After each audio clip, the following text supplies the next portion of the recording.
नयाँ वर्षमा प्राय कुन नेपाली परिकार पकाइन्छ?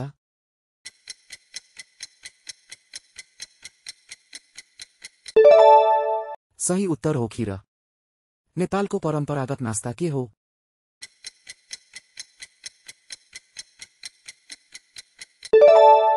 सही उत्तर हो चिउरा दही। नेवार समुदायको प्रसिद्ध परिकार कुन हो?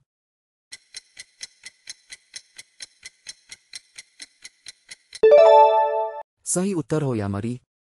धार्मिक पर्वमा प्रयोग गरिने विशेष मिठाई कुन हो?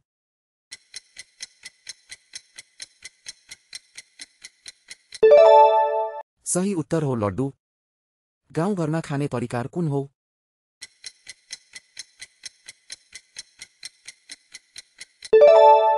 सही उत्तर हो ढिँडो।